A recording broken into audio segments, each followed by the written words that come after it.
नमस्कार मित्रांनो, शुभविवाह मालिकेच्या आजच्या भागामध्ये आता अभिजित दरवाजावर आलेला असतो आणि सगळ्यांना तो अभिजित असल्याचं सांगतो.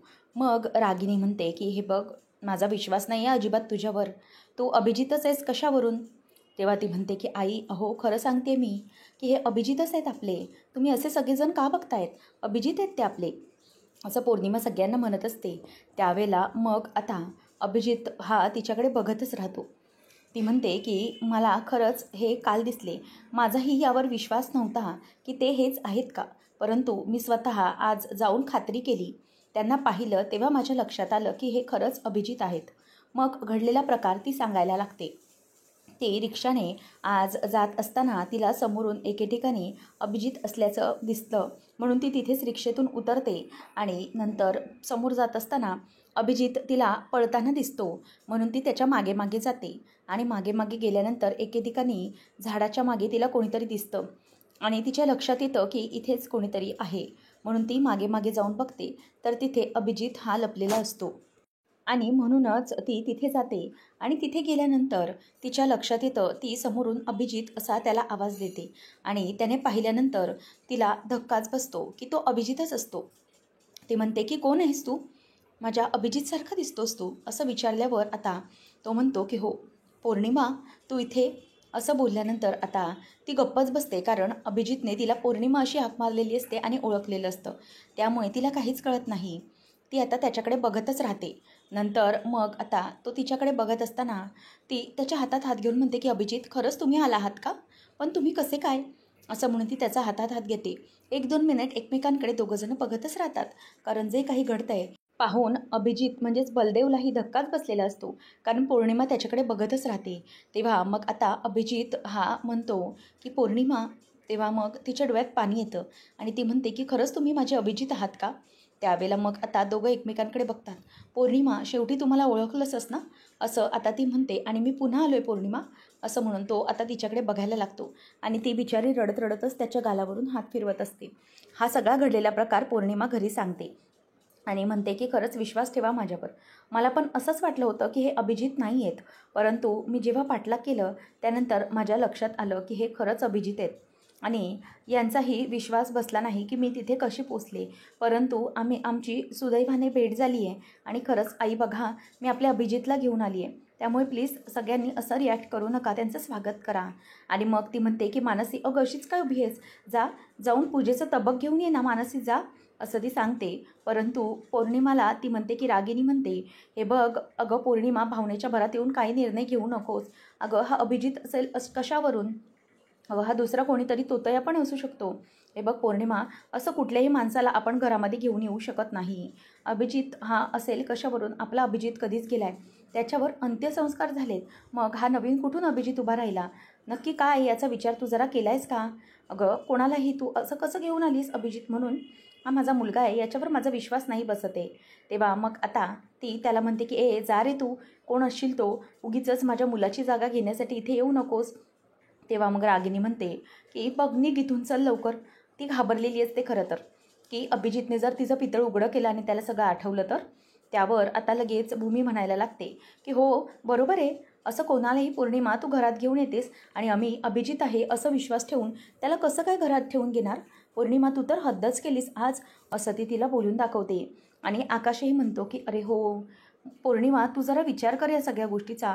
अगं जिथे आत्याचाच विश्वास नाही आहे की हा तिचा मुलगा आहे, तर आम्ही तरी कसा विश्वास ठेवायचा याच्यावर की हा अभिजितच आहे म्हणून? त्यामुळे आम्ही नाही विश्वास ठेवू शकत. पौर्णिमा, तू चुकू शकतेस कदाचित, परंतु आत्या अजिबात नाही, कारण तो तिचा मुलगा आहे. हे ऐकल्यानंतर आता लगेच अभिजित म्हणतो की नाही, तुम्ही प्लीज सगळेजण विश्वास ठेवा माझ्यावर. असं काय करताय तुम्ही अथर्व, मानसी? अरे तुम्ही तुमच्या भावाला ओळखू शकत नाही आहे, असं तो बोलून दाखवत असतो. आणि त्यानंतर मग तो सांगतो की मी सांगतो काय झालं ते. आई तू म्हणतेस ना की माझ्यावर अंत्यसंस्कार झालेत, पण एक गोष्ट नक्की, ती म्हणजे त्या दिवशी जेव्हा तुम्ही मला विद्युतदाणी ठेवलं होतं, जसं आकाशने सांगितलं आहे, तो म्हणतोय की मला विद्युतदाणी ठेवताना पाहिलं आहे ना, मग त्यावेळेला एक वेगळाच चमत्कार घडला होता. जेव्हा मला विद्युतदाणीत ठेवलं होतं त्यावेळेला माझ्यामध्ये थोडासा जीव शिल्लक होता, मी थोडा जिवंत होतो, म्हणूनच मी हालचाल केली. त्यावेळेला त्या कर्मचाऱ्यांनी मला पाहिलं आणि त्यांनी मला खाली उतरवलं आणि त्यानंतर खाली उतरवल्यानंतर मला खूप मी त्रासात होतो, मला खूप लागलं होतं, त्यामुळे मला काही सुचत नव्हतं. त्यावेळेला काय करावं काय नाही मला उठता देखील येत नव्हतं.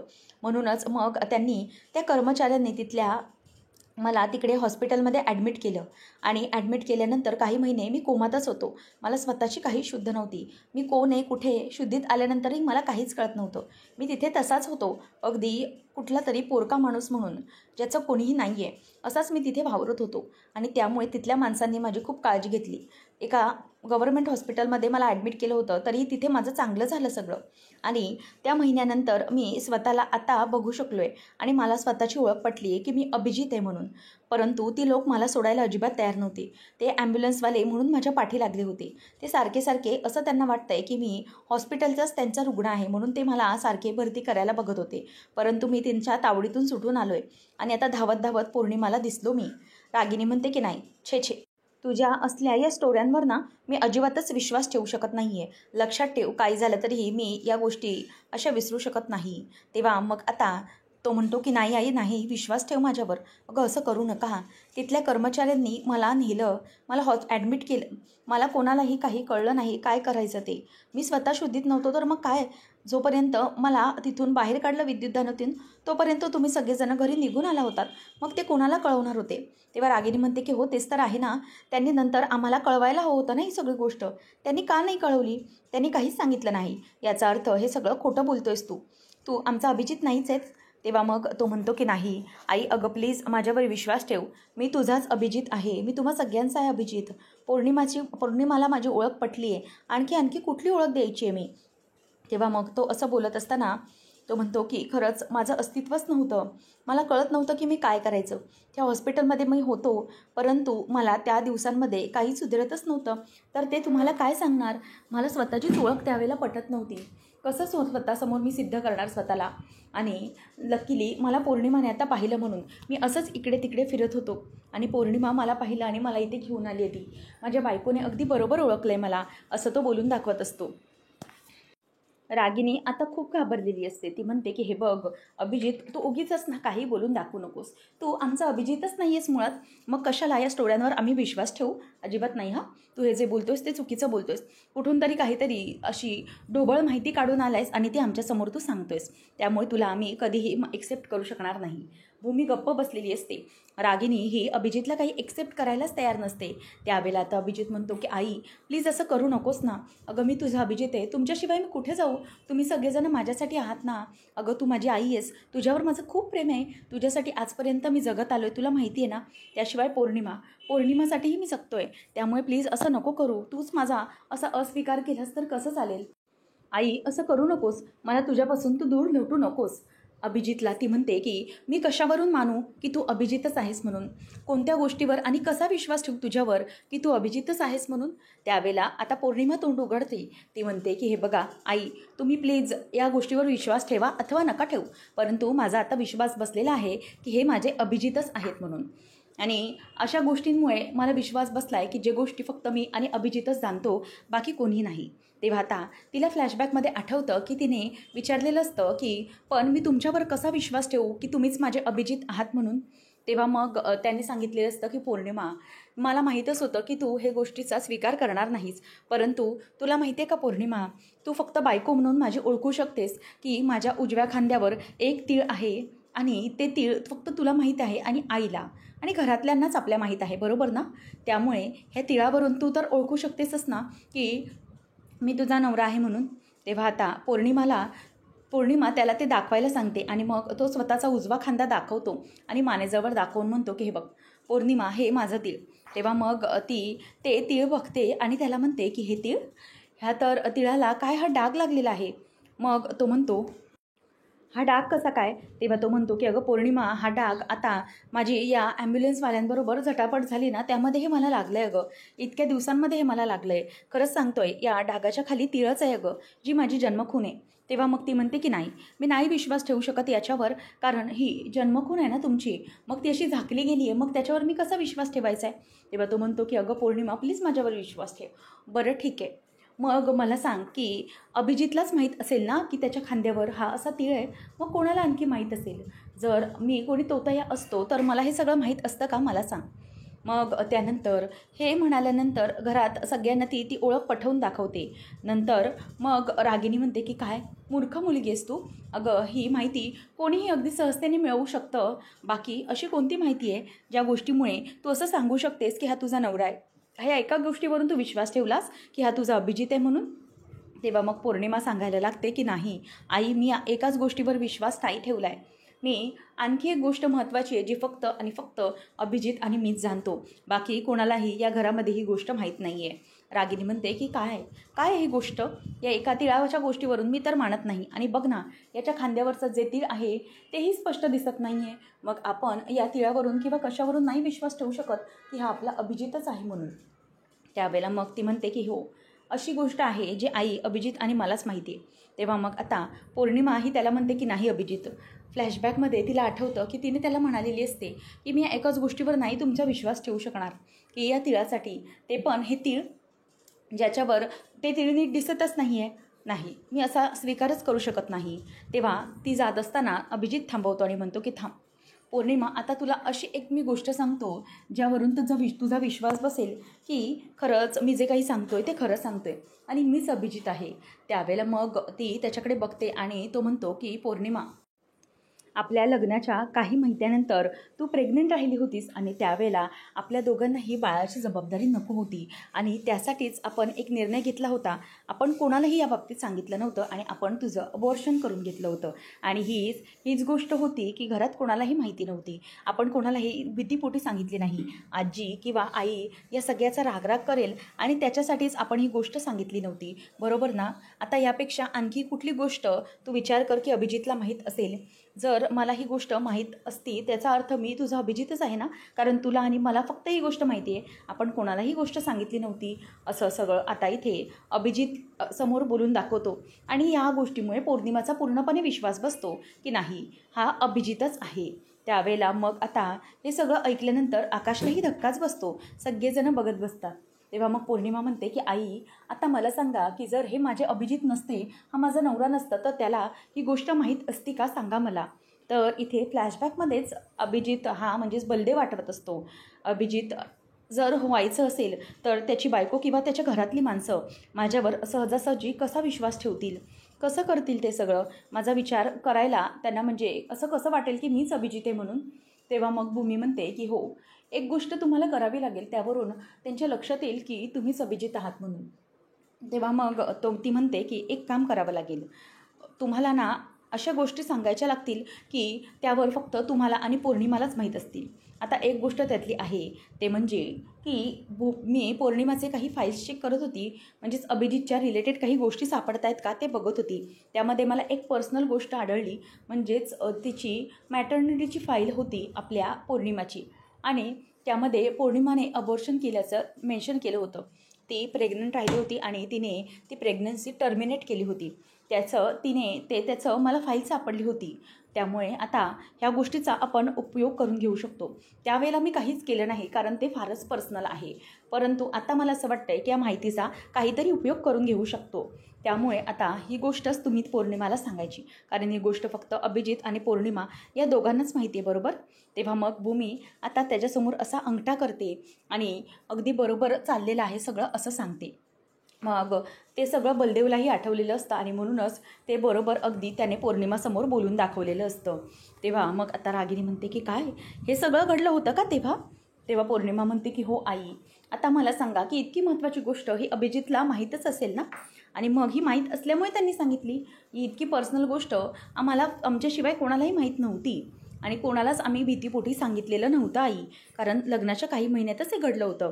तेव्हा मग आता लगेचच ती म्हणते की नाही, या छोट्या छोट्या गोष्टींवरून मी नाही विश्वास ठेवू शकत. ही माहिती कुठून तरी याने काढली असेल मला वाटतं आणि म्हणूनच हे सगळं घडलं आहे. अजूनही ती विश्वासच ठेवायला तयार नसते. रागिनीला असं वाटत असतं की हा येऊ शकत नाही, कारण मी स्वतःच्या हाताने याला संपवलं आहे, तर माझा अभिजित येईल तरी कसा, असं तिला वाटत असतं.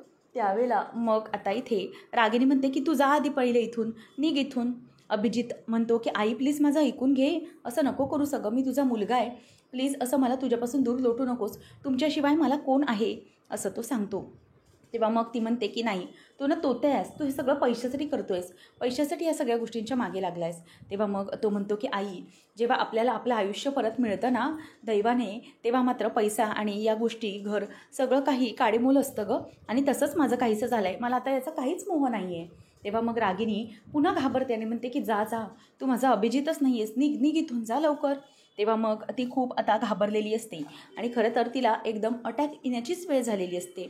अभिजित दरवाजात रडतो आणि म्हणतो की नाही, प्लीज असं करू नकोस आई, अगं तुझ्या मुलाच्या बाबतीत इतकी क्रूर का झाली आहेस तू, तू मला ओळखायलाच का तयार नाही आहेस, प्लीज असं करू नकोस, असं आता ती बोलत असतो. नंतर मग अभिजित म्हणतो की नाही आई, प्लीज मी कुठेच जाऊ शकत नाही, मी जर इथून गेलो तर मला पुन्हा ते ॲडमिट करतील, त्यामुळे मला आता कुठेच जायचं नाही आहे, मला माझ्या माणसांसोबत राहायचं आहे, मला माझ्या माणसांची किंमत आता कळली आहे.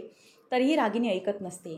आकाश म्हणतो की ए बाबा, जा रे, तू कोण आहेस आम्हाला माहीत नाही आहे, आम्ही अशा प्रकारे तुला अभिजित म्हणून घरात ठेवून घेऊ शकत नाही, कुठलीही शहानिशा झाल्याशिवाय तुला आम्हाला ठेवता येणार नाही आहे घरामध्ये. असं आता आकाश पण पटकन रागिनीची बाजू घेऊन बोलून दाखवतो. आणि असं बोलल्यानंतर रागिनीचं बोलणं ऐकून पौर्णिमाला खूपच राग येतो. तेव्हा तो म्हणतो की जिचा तू मुलगा आहेस, जी तुझी आई आहे, तीच तुझ्यावर विश्वास ठेवायला तयार नाही आहे, तर आम्ही तरी कसा तुझ्यावर विश्वास ठेवू, सांग ना. तेव्हा मग आता लगेच भूमी म्हणते की हो, बरोबर बोलते आकाश, तुझं म्हणणं अगदी बरोबर आहे, हा माणूस ना कोणीतरी तोते असू शकतो, तर हा याच्यावर आपण कसा काय विश्वास ठेवायचा की आज अभिजित आहे म्हणून, नाही, मला तरी वाटत नाही आहे. तेव्हा मग ती म्हणते की ठीक आहे, तुम्हाला सगळ्यांना नाही वाटत आहे ना. पौर्णिमाला आता राग येतो. आकाश म्हणायला लागतो की हो, आम्हाला नाही वाटत आहे, कारण आईची आणि मुलाची नाळ जोडली गेलेली असते आणि अशातच हा माणूस येऊन अचानक सांगतोय, तर आम्ही कसा विश्वास ठेवू. पौर्णिमा म्हणते की तुम्हाला कोणाला नसेल विश्वास, परंतु मला आहे विश्वास की हे माझे अभिजितच आहेत आणि त्यासाठीच मी काहीही करायला तयार आहे आता, कारण मला माझे अभिजित नशिबाने मिळालेत. तुम्हाला नसेल काही त्याचं वाटत, परंतु मला वाटतंय. तेव्हा मग आता ती येते आणि अभिजितला तबक घेऊन ओवाळायला लागते. ती म्हणते की आता तुम्हाला विश्वास नसेल, परंतु मी बायको या नात्याने त्यांना पुन्हा एकदा घरात घेते आणि त्यांच्यासोबत माझा नव्याने मी आता गृहप्रवेश करते, असं पौर्णिमा बोलून दाखवत असते. त्यावेळेला ती आता त्याला हाताला धरून आणते आणि म्हणते की अभिजित, प्लीज इकडे या. आणि ती त्याला हाताला धरून आतमध्ये आणल्याबरोबर सगळीजणं गप्प असतात, कारण पौर्णिमाचं हे जे काही चाललं आहे त्यामुळे सगळ्यांनाच खूप असं टेन्शन आलेलं असतं.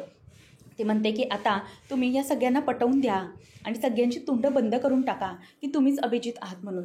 हे कुंकू घ्या आणि माझ्या भाई लावा, हे कुंकू माझ्या कपाळात लावून सिद्ध करा की आपण दोघंच नवरा बायको आहोत म्हणून. कोणालाही कसलाही प्रश्न उरता कामा नये. आता भूमीला टेन्शन येऊ लागतं, कारण जर त्याने काही नकार दिला किंवा बलदेव जर नाही म्हणाला तर याची भीती तिला जराशी वाटत असते. त्यामुळे आता ती म्हणते की काय झालं अभिजित, कोणाचाही विचार नका करू, हे कुंकू माझ्या कपाळी लावा, असं ती आता त्याला बोलायला लागते. त्यावेळेला मग आता अभिजित हा 2 मिनटं शांतच बसतो आणि अभिजितला असं करताना पाहून आकाशही डोक्याला हात लावतो, कारण पौर्णिमा हे सगळं काय करते, हा माणूस जर दुसरा कोणता असेल तर याची भीती त्यांना वाटत असते. म्हणूनच मग आता ती हे सगळं म्हणजे कुंकू हातात घेऊन असते. अभिजित विचार करत असतो की काय करायचं आहे आता. तो 2 मिनटं मागे बघतो आणि रागिनी म्हणत असते की हे सगळं काय करतेस पौर्णिमा तू, अगं हा पोरखेळ आहे का. तेव्हा तो पटकन मागे वळून बघतो, तेव्हा त्याचे लक्ष भूमीकडे जातं आणि आकाशही म्हणतो की पौर्णिमा प्लीज हे सगळं असं करू नकोस. सगळं शांत झालेलं असतं. आता बलदेव काय करतोय याच्यावर सगळं अवलंबून असतं. आता त्याला लक्षात येतं की नाही, हे असं काहीतरी केल्याशिवाय मला हे लोक एक्सेप्ट करणारच नाहीत. आणि त्याच्या लक्षात येते त्याची अडचण, ती म्हणजे की त्याच्या आईचं ऑपरेशनसाठी भूमी 20 लाख रुपये देणार. या सगळ्या गोष्टी आता त्याच्या डोक्यामध्ये येत असतात आणि त्यामुळे तो पटकन रागिनीकडे बघतो आणि आकाश भूमीकडे बघतो आणि पौर्णिमाकडे पुन्हा बघतो आणि पौर्णिमाकडे बघून तो आता त्या ह्याच्यातलं कुंकू घेतो आणि पौर्णिमाच्या कपाळावर लावायला जातो. रागिनी म्हणते की ए थांब, हे काही करू नकोस असलं.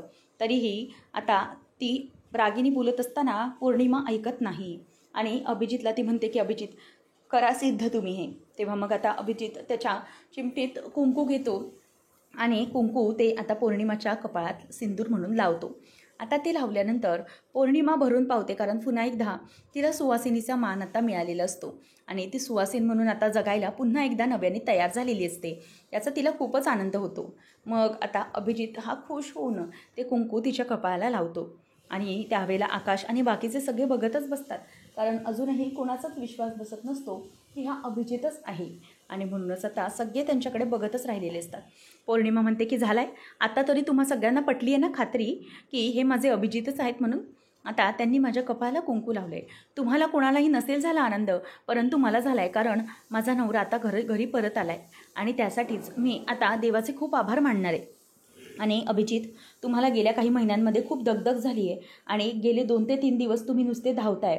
तुम्हाला थकवा आल्यासारखं झालं असेल. तुम्ही वर चला तुमच्या खोलीत आणि आराम करा. नंतर थोड्या वेळाने खायला करते तुम्हाला, असं म्हणून ती आता अभिजितला हाताला घरून त्यांच्या रूममध्ये घेऊन जाते. आणि त्याचबरोबर आता सगळेजण बघतात, परंतु ती ऐकत नाही.